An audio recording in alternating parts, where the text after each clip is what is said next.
Hello everyone. Welcome to my channel.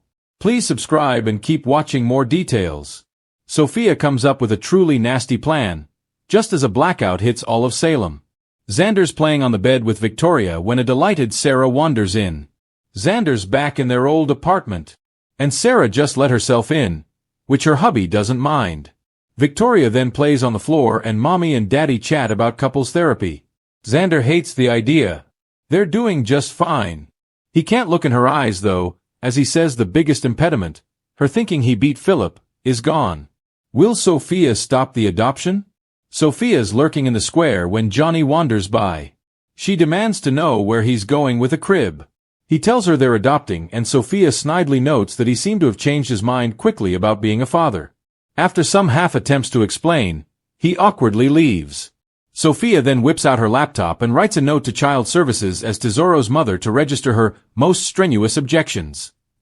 She glares at Johnny the whole time as he's back in the square. Can Johnny save Holly? Ari surprises Holly with some alcohol, taking a break from the party downstairs to check in on her roomie while she works on a paper.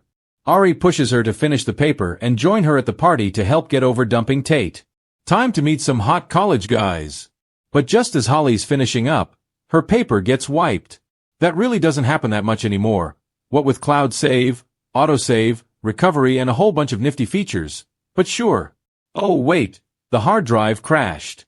Also something that doesn't really happen much. Ari convinces Holly to text Johnny and explain, but instead of texting back, Johnny calls. She tells him about the paper and he says they'll figure something out.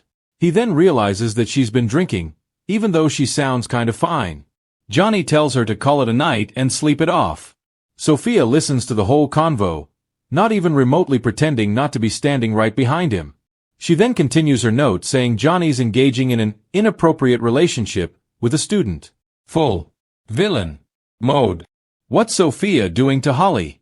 Back in her dorm room, Holly agrees to call it, so Ari goes to get drinks alone and runs into Sophia? How did she get from the square to the dorms in the time it took Holly to hang up? Sophia makes up an excuse about being there to study. Then the second Ari's gone bursts right into Holly's room. Hiya, Holly. It's downright sociopathic. Before Holly can yell much, she runs into the bathroom, feeling sick, so Sophia cheerfully pours alcohol into her cup. Ari comes back and Sophia plays all innocent. Then Holly comes out of the bathroom, takes a sip of the drink, and feels worse. Ari decides it's shower time for the lightweight. What are EJ and Gwen planning?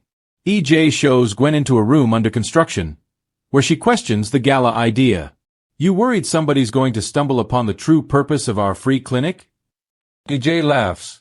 And what is that purpose? EJ doesn't explain anything other than to say it's a lab with a high security door, so they're safe. Gwen gripes about the money he's spending, but he assures she'll make it all back and more. He then hands Gwen an envelope of cash to bribe the electrician to keep quiet about leaching electricity. He's got to run. Gwen bristles, but EJ cheerfully leaves. Chad has news for Kat. Kat's finishing up yoga, Pilates, in her apartment when Chad shows up to work on the gala, sees her in workout clothes and pounces. After some making out, they get down to business. Chad's assigned Jennifer to write a piece on Dr. Tom Horton, which, understandably, makes Kat uncomfortable. In fact, she's back in Salem tomorrow to start interviewing people. They figure that Jack and Jen probably heard about Mark's release and weren't happy. Belle's thrown back with EJ.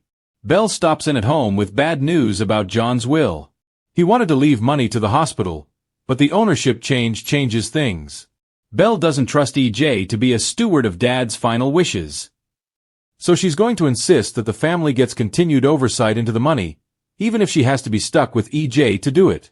Marlena thinks that's a great idea. They plan mother-slash-daughter movie night. Then Belle leaves. She tracks EJ down in the hospital and tells him she'll be watching him like a hawk with her father's bequeathment. EJ would expect nothing else. In the show's final moments, Chad and Kat's kissing session is cut short by the dark. The two find out that the whole city's gone dark. The lights flicker and go out on Gwen, trapping her in the room since she can't use the electric lock. EJ and Belle get stuck in the elevator together, where he calls for help with the emergency phone. But it goes to 911, and since it's not life-threatening, they have to prioritize. They're trapped. As Xander's trying to defend his reasons to not go to therapy, the lights go out. He grabs some electric candles as Sarah realizes her car's in the garage and can't get out. So Xander asks her to stay over. Sophia helps put Holly to bed and Ari tells her she can stay until the power comes back. Holly's out cold. Ari goes to brush her teeth and Sophia grabs Holly's phone, arranges her seductively and takes a photo of her breasts, and this is getting super uncomfortable. Holly was underage not that long ago. Marlena returns home just as things go dark and gets woozy. Chaos passing out on the couch is never accidental. Sometimes it comes in the form of scheming villains with vendettas, sometimes it's fate, and other times it's both at once. This time, Sophia proves she's no ordinary troublemaker. Her mind is razor sharp, her grudge is bottomless, and her timing couldn't be more dangerous. As Salem faces a sudden blackout that plunges the town into darkness, Sophia unleashes a plan so twisted that it threatens to unravel relationships, shatter reputations, and put lives in jeopardy. Sophia's growing grudge. For weeks, Salem has underestimated Sophia. She's been written off as ambitious but harmless, dismissed by her rivals as someone whose bark is worse than her bite. But under the polished exterior, Sophia has been quietly taking notes. Every slight, every whispered insult, every moment she's been made to feel invisible, she's stored it away like ammunition. Her target list isn't random. From the moment she set foot in Salem, she's been obsessed with carving out her place in the social and professional pecking order. But when her rise was blocked, by none other than Salem's golden children, her hunger for revenge only grew. The blackout presents her with a golden opportunity. The blackout strikes. The night begins innocently enough. Salem's elite gather at the D. Mara mansion for a charity gala, complete with champagne, candlelight, and glittering gowns. But just as the speeches begin, the lights flicker and vanish, plunging the entire mansion, and soon the town, into pitch-black chaos. Screams echo through the ballroom, glasses shatter on marble floors, and guests scramble for their phones. Outside, the streets grow eerily quiet as traffic signals die, alarms screech, and power surges overload the grid.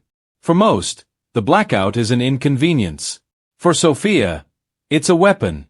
The nasty plan unfolds. Sophia slips away in the confusion, her heels clicking against the stone hallway as she heads straight for her prepared hiding spot. Tucked into her clutch isn't just a lipstick and compact, it's a carefully folded set of forged documents, incriminating photographs, and a burner phone already loaded with damning messages she intends to send. Her plan is simple in design but devastating in execution. Frame an innocent rival. She plants falsified evidence in the office of one of Salem's most respected doctors, making it appear they've been running an illegal prescription ring. Expose a forbidden affair. With one push of a button, Sophia's burner phone will send a stream of edited photos, perfectly timed to appear as though Salem's most devoted couple has been hiding an affair. Destroy a reputation in real time. At the gala itself, she intends to engineer a public scandal, using the darkness to swap out speeches and trigger an audio recording that will make it seem as though a beloved Salemite has been embezzling from the very charity the gala is meant to support. In one night, Sophia plans to rewrite Salem's social order, and crown herself as the survivor standing amid the rubble. Darkness breeds secrets. The blackout amplifies the chaos. Couples stumble into secluded corners, some sharing stolen kisses they'd rather the world not see.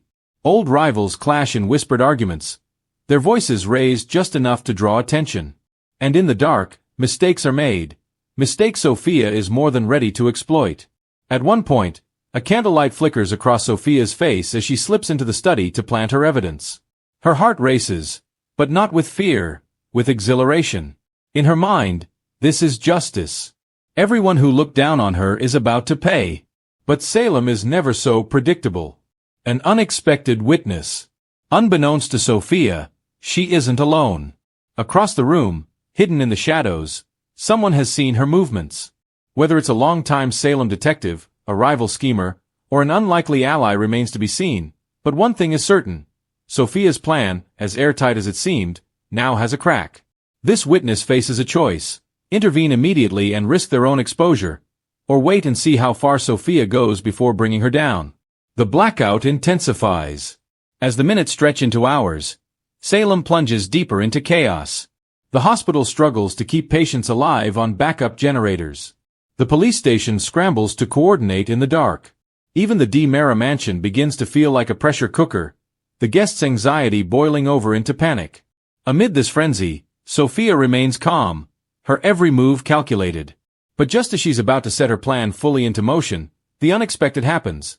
The recordings she intended to play at the gala are interrupted. The file is corrupted, garbled voices echoing through the speakers instead of her perfect takedown. Sophia realizes someone has tampered with her setup. Suspicion spreads. When the lights flicker back on, chaos is no longer hidden in the shadows. Half-finished conversations are exposed. Guests caught in compromising positions can't explain themselves. Whispers race through the ballroom about missing jewelry, broken alliances, and mysterious accidents during the blackout. Sophia smiles to herself. It may not have gone exactly as planned, but Salem is fractured nonetheless. And in the confusion, suspicions point in every direction but hers. What's next for Sophia and Salem? Sophia's nasty plan has only just begun. The blackout has given her cover to plant seeds of doubt and destruction that will blossom in the days ahead.